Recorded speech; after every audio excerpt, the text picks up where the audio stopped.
Hello and welcome to another episode of Tokenize with Mahesh. This is our sixth episode. Today we are going to talk about different kind of cryptocurrencies. For example, security tokens, utility tokens, RWA tokens, and stable coins. I'm sure if you are paying attention to any cryptocurrencies, you have heard of these terms. If you have not, no worries. Today you will learn about these. So let's get started. So when you look at the digital asset spectrum today, first of all, not all crypto is currency. We have to always keep that in mind. When people think of cryptocurrency, people think of it's all money. It's all terms of, even though you can buy and sell tokens, but they're not all currencies. So to understand the future of this finance, we have to look at these four distinct pillars of token economy. That's what today we'll talk about: the utility token, the security tokens, stable coins, and RWA tokens. How they are different, and there are different use cases. And if you can see the picture here, you can see that there's regulations in volatility. They are, you can look at them that the stable coins, they're very low volatile, while utility tokens are highly volatile. So let's get started.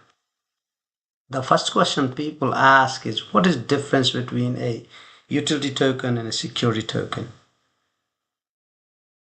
As utility means, you know utilities like your water, your gas, and your house, they're all utilities. So for example, if you are using water, you are using heat, you are using electric in your home, every month you get a bill for using the utilities. More you use, more you pay. Same thing applies here.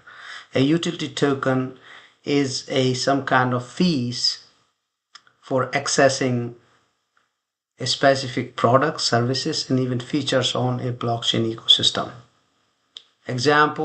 Let's take an example is Ethereum. So if you want to store a smart contract on Ethereum blockchain, you have to pay gas fees. How does the value of these tokens grow? It's all about supply demand, means more companies, more businesses, more projects use Ethereum and deploy more smart contract on Ethereum blockchain, they will need more gas. More gas means they need to buy more tokens in open market and the value of the token will grow. It's pretty simple, straightforward, supply and demand. As per as regulations, utility tokens are easy to launch. They're not highly regulated. You don't need too much legal, or you don't need to apply with SEC. There are certain ways you can apply, but they're not highly regulated, right? Security tokens are, for example. A security token, on the other hand, is a regulated digital asset. It represents some kind of legal ownership of a financial stake, or a financial stake in some kind of asset, such as it could be a company debt, equity, share profits. So in other words, then when you think of a security token, it is tied to some kind of financial investment and there are returns for investing in it. The value of security tokens grow by tied to the underlying asset performance. As I said, it's highly regulated. An example is tokenized equity.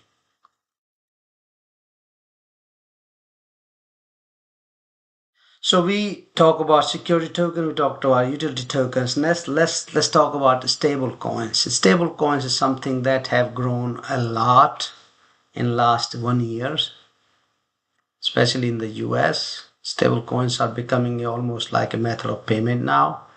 So if you have to pay, one party has to pay other party, one business has to pay other business, or person has to pay other person. Stable coins are the faster and cheaper way compared to the traditional US dollar, for example.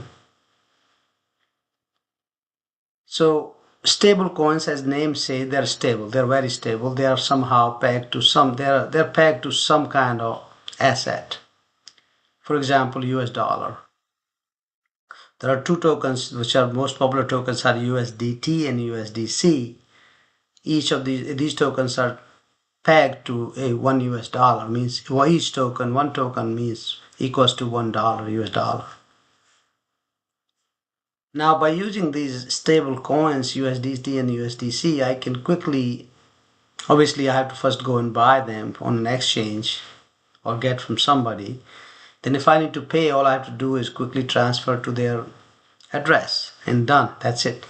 Some networks fees are costly, like Ethereum for example, you have to pay $3 per 3 USDT per transfer, but there are L2 chains where you have to only pay a fraction of that. And they're live, they're 24/7, you can send anytime. Doesn't matter what the amount is, you'll always pay the same fee. And there's no delays. So that's the benefit of being stable coins. There are four, you can see from this picture, there are four types of stable coins. Fiat backed I just talked about is they're backed by treasury or cash. They're controlled by centralized trust, and in this case it's a USDT or USDC. The Tether is the company that controls USDT. Circle is the company that controls USDC. They're crypto backed. There are crypto backs mean they're collateralized from the cryptocurrencies, and it's managed by smart contract. Example is DAI. Third one is commodity backed. For example, gold backed, gold and silver backed, physical asset backed. They have custodians, and they're algorithm based, where there's a math and code manages the control of these coins. The last type of cryptocurrency today we are going to talk about is real world asset. And real world asset are the one they are going the fastest right now. As it says, real world asset. It's a cryptocurrency. It's a token that tied to real world assets such as real estate, gold, government bonds, and they're all stored on a blockchain. Now you'll say, why would I want to create a token for my real world assets? And that's a very important question. It has multiple benefits. First benefit is fractionalization. Let's try to understand what fractionalization is. For example, let's say you have a building in New York City, it's worth $1 million. If you want to invest that in that building today, there's no way you can go and invest as a small investor. Either you have to buy the building or you have to partner with somebody. Somehow you have to buy. It's not easy, and there's a lot of paperwork involved. There's a lot of cost involved. What if you are an investor in another country and you want to invest in that building in New York? You can't. Now let's convert that into a RWA token. The building owner can launch a token. Let's say, as I said, building is worth $1 million. It can have 1 million tokens. Now each token is worth $1, and it's now listed on public exchanges. Now from anybody anywhere in the world can go and buy that token. You can buy that token for $50. Now you have invested $50 in that building in New York City. How cool is that? That's pretty cool. Some of the advantage of these RWA tokens are, let's say that if you are an owner of, there are companies, they own hundreds of millions of dollars worth of these real estates. There are companies, they own gold mines. They can now collateralize that and create RWA token and raise money from investors around the world. That's one of the biggest advantage. RWA tokens also are available 24/7, means you can go and buy and sell anytime you want. If you feel like the price of the token is growing because more and more people want access to that building, you can go and sell it. Cost of trading is also very low. There's no third-party legalization, documentation, notarization, lawyers involved in this. All you are doing is just going to an exchange or DeFi or whatever direct sale, buy those tokens direct. Tokens are transferred from one address to other address, and you own a piece of real estate now. Same thing applies to gold, government bonds, all these things. Also, there's your on-chain yield. Using US strategy like BlackRock, you can also earn yield in this DeFi. So there are different use cases. I hope today you learn about few of these different types of tokens and coins. This was a very short episode. And it is recorded. Usually I do these live. This one is recorded.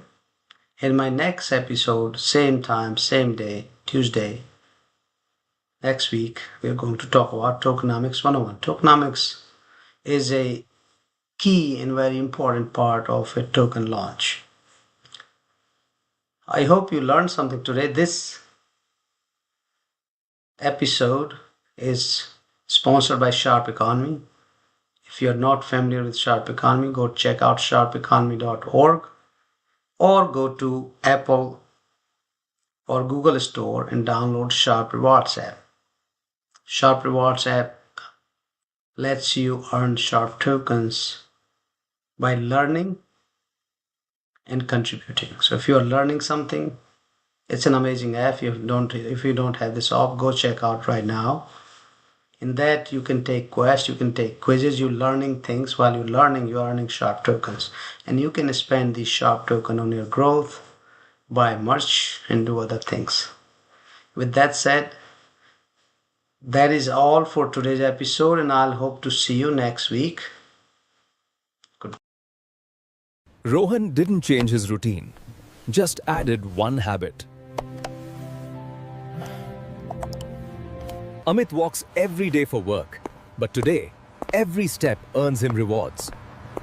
For Meena, mornings are busy, but she never misses her quiz. They didn't change their life, just added Sharp Economy to it.